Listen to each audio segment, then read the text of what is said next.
If you started Crisis Core Final Fantasy VII excited to jump into an action-packed Final Fantasy remake, only to find yourself wondering, why is there a slot machine in the corner of my screen? You're not alone. The original 2007 PSP game featured a number of unique twists to the traditional combat and mission structures that you might normally expect from a Final Fantasy game. If you're finding yourself lost in this eclectic mixture of mechanics, don't worry. Here's everything you need to know about the DMW slot machine in Crisis Core Final Fantasy VII Reunion. You're in for it now! Okay, let's address the big spinning elephant in the room first. What even is this thing? The short version is, it's an abstract way to randomize combat encounters.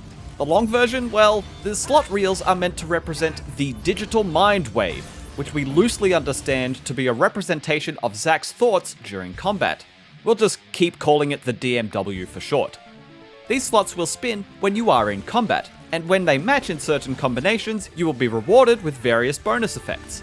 You can't influence it in any meaningful way until later in the game, so basically it just sits there and sometimes gives you combat benefits. Let's break down how it works. The DMW is 2 sets of 3 reels spinning at once. There are the picture reels, which rotate through images of Zack's acquaintances, and the number reels, which spin through the numbers 1 to 7. The numbers and images spin independently from each other, and when they match up, you will receive some type of bonus during combat. When all 3 images match up, a limit break move is awarded to you, allowing you to unleash a devastating attack on your foes. The type of attack you receive is entirely determined by which images match in the reels. So, if the DMW matches 3 Angeal images, you will receive the Rush Assault Limit Break. But, if the DMW matches 3 Sephiroth images, you'll receive the Octaslash Limit Break instead. Concentrate. I'm feeling it! Use these limit breaks when you get them, as they won't come with you to the next battle. When the numbers create specific combinations, you'll receive some type of buff.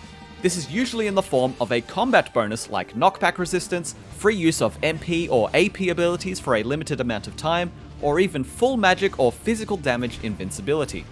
The type of bonus you receive depends on which numbers match up in which order, but the game will do a decent job of telling you what bonuses you receive as you get them, so you won't need to memorize any of the combinations. The images tend to match up slowly, so there can be a period of time where the first and third image slots are matched. This is called the limit verge state, and if your number reels match during this time, instead of receiving temporary bonuses, you'll gain permanent ones. If the numbers match on 1s, the materia that you have equipped in the first slot will increase by 1 or 2 levels. If the numbers match on 2s, the materia you have equipped in the second slot will level up instead, and it continues like this through numbers 3, 4, 5, and 6. If the numbers match on 7s while in this state, instead of your materia leveling up, it will be Zack himself who levels up, which is great for increasing his overall health, MP, AP, and stats. Above the DMW is a counter which shows your current amount of SP, short for Soldier Points, which is a currency you earn for defeating enemies and getting limit breaks on the DMW. The DMW costs 10 SP to spin, meaning that if you run out of SP, the DMW will stop. When you start the game, you won't have much to spend your SP on, so you should have more than enough SP to keep the DMW spinning for hours. At the start of Chapter 3, you will gain the Materia Infusion ability, which lets you spend SP to create new materia. But if you make sure you're saving 1 or 2,000 SP for the DMW, you should be able to infuse materia and keep the reels spinning as much as you like. Now, that was all of the core functionality of the DMW, but this still leaves room for a bit of uncertainty, so we'll also go through some frequently asked questions as well.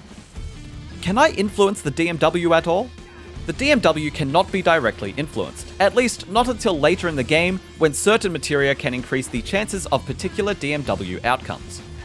If the DMW makes Zack level up, can't I just wait in a fight until I'm at the level maximum?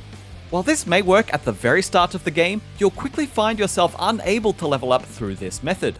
That's because there is an invisible amount of XP that Zack is earning with each fight, and without the requisite amount of XP, Zack won't be able to level up when those 777s roll around.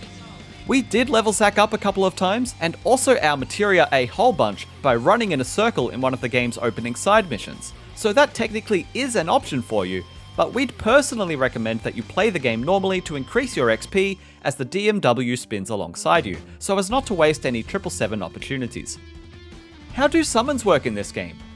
Summons are unlocked in Crisis Core by completing certain side missions. You should receive mail that tells you when summon materia is able to be acquired, but always check this list of missions after fighting a summon in the story too, as you will usually unlock a new mission to attain that summon materia for yourself.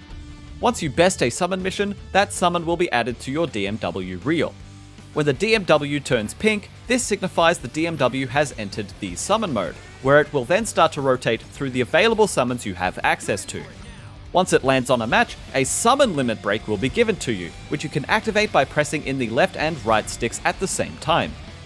Do I have to watch the limit break cutscenes every time like I did in the original?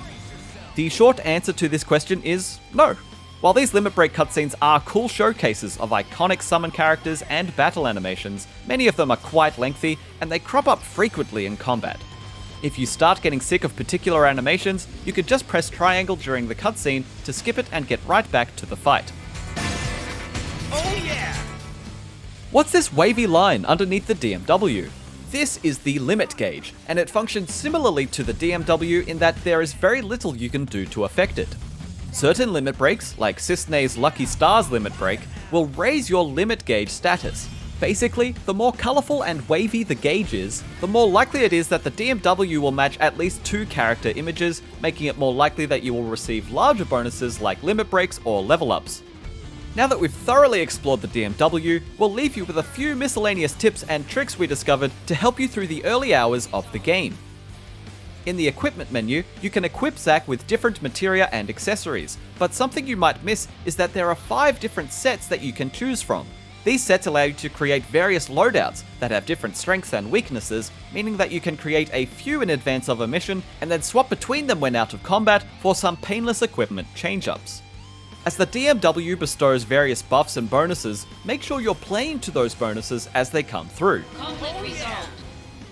A big notification pops up in the middle of the screen when you receive something from the DMW, so pay attention to what it says and use that information to inform your next moves in combat. For example, if you receive the no MP cost bonus, make sure you take advantage of the limited time boost by using as much magic as you can during that time. The side mission content can feel pretty repetitive after a while, but you may want to consider playing through the missions as you can, as many of them provide you with awesome bonus equipment like better materia, more accessory and materia equipment slots, or even summon materia as we discussed earlier. Finally, you'll want to make sure you've always got a healthy supply of potions on hand. You can press down on the D-pad to restore Zack to full health outside of combat, and this is done using the potions in your inventory. If you're running low, you can always buy more from the store inside the pause menu for a fairly cheap price. Hopefully this helped to demystify those mysterious wheels of chance on your HUD. For more on Crisis Core, check out our graphics comparison, or the first 15 minutes of the game. And for everything else gaming, keep it here on IGN.